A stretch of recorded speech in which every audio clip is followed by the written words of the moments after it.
केना कारोबारियों का समर्थन करने पहुंचे हैं कांग्रेस के उपाध्यक्ष राहुल गांधी। के पीछे वो जो चरखा था उसके पीछे भी शक्तियां थी। उसके पीछे कौन सी शक्तियां थी? उसके पीछे स्मॉल बिजनेस की शक्ति थी, उसके पीछे हमारे किसानों की शक्ति थी, हमारे मजदूरों की शक्ति थी, कांग्रेस कार्यकर्ताओं की शक्ति थी। उन सब की शक्ति थी जिनको लगता था कि ये जो अंग्रेज आए हुए हैं ये हमें दबा रहे हैं। तो मैंने अपने आप से पूछा, ये जो सिंबल है बब्बर शेर का, ये किसका है? इसके पीछे किसकी शक्ति है?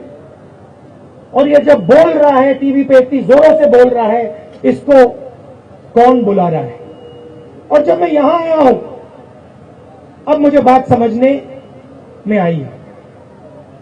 ये जो बब्बर शेर है, जो मेक इन इंडिया का बब्बर शेर है, इसके पीछे 5-10 बड़े उद्योगपतियों की शक्ति पड़ी हुई है। और आज ये जो मेक इन इंडिया का बब्बर शेर है, एक्साइज के माध्यम से ये छोटे बिजनेसमैन का गला पकड़ने की कोशिश कर रहा है। ये सच्चाई है। जब Modi ji make in India की बात करते हैं, वो 5-10 बड़े बड़े उद्योगपतियों की बात करते हैं। अभी मुझे आपने कागज दिया और इस कागज में लिखा है 6 करोड़ लोग आपके बिजनेस में काम करते हैं। उनके पास 10,000 करोड़ रुपए की फैक्ट्री नहीं है, उनके पास छोटे छोटे कारखाने हैं। जीडीपी का वो 7% हिंदुस्तान को अपने खून और पसीने से देते हैं। ये काम आप रोज करते हो, पसीना आप रोज देते हो। ये एक्साइज ड्यूटी नहीं है, ये आपके ऊपर असैसिनेशन अटेम्प्ट है। ये आपको मारा जा रहा है, ये आपसे एक्साइज नहीं लिया जा रहा है। क्यों मारा जा रहा है? क्योंकि इसका फायदा किसको होगा? सबसे पहले इसका फायदा बड़े उद्योगपतियों को होगा, और दूसरे नंबर पे इसका फायदा उन लोगों का होगा जो आपका जो पैसा है, आपकी जो आमदनी है, उससे आप पर प्रेशर डाल के, आप पर दबाव डाल के, आपको ब्लैकमेल करके आपसे पैसा खींचेंगे। तो ये जो बब्बर शेर है, ये उन लोगों का बब्बर शेर है। ये बिग बिजनेस का बब्बर शेर है। 5-6, सब बिग बिजनेस नहीं, मगर 5-6 बिग बिजनेस वालों का, और उन लोगों का बब्बर शेर है जो आपका खून चूसना चाहते हैं, जो टैक्स डिपार्टमेंट में लोग हैं, जो आपके काम, आपका पैसा आपसे छीनना चाहते हैं और लेना चाहते हैं बिना कोई काम करे, दलाली कर कर। ये उनका बब्बर शेर है। मैं यहां क्यों आया हूं? मैं यहां क्यों आया हूं? मैं यहां इसलिए आया हूं क्योंकि आप लोग आज पंक्ति में आखिरी नंबर पे खड़े हुए हो, और मैं आपको यहां आश्वासन देने आया हूं कि हम आपके साथ खड़े हैं। हम आपकी जो लड़ाई है वो सिर्फ कांग्रेस पार्टी की लड़ाई नहीं है, वो मेरी लड़ाई है और हमारे सब नेताओं की लड़ाई है। और हमारा लक्ष्य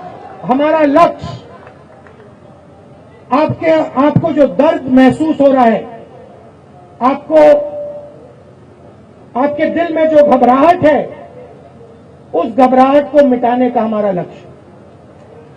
तो जो भी हम कर सकेंगे नरेंद्र मोदी जी को समझाने के लिए, बीजेपी पार्टी को समझाने के लिए, उनके नेताओं को समझाने के लिए, हम अपने पूरे दम से, अपनी पूरी शक्ति के साथ करेंगे।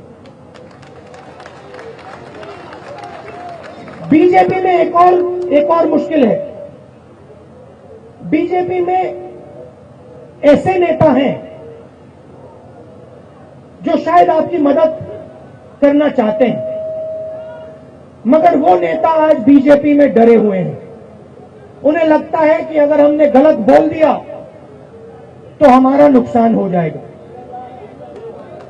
वो भी बात है, क्योंकि मोदी जी मन की बात बता देते हैं, मगर जो दूसरों के मन में बात होती है, चाहे वो किसानों के मन में बात हो, मजदूरों के मन में बात हो, या आज छोटे हमारे बिजनेसमैन जो सोना का काम करते हैं, ज्वेलर्स की मन की बात हो वो सुनना नहीं चाहते हैं।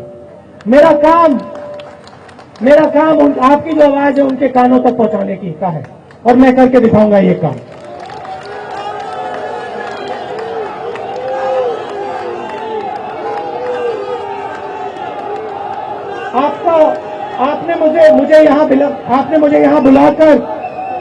आपने मुझे यहां बुलाकर अपना प्यार दिखाया और आपने मुझे अपनी इज्जत दी।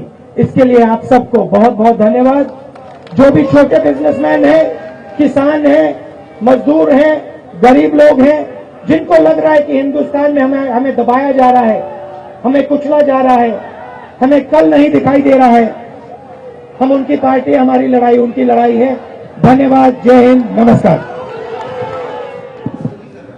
तो प्रधानमंत्री मोदी पर बड़ा निशाना राहुल गांधी का कि प्रधानमंत्री अपने मन की बात करते हैं, दूसरों के मन की बात नहीं सुनते, और कहा कि छोटे कारोबारियों का गला दबाया जा रहा है।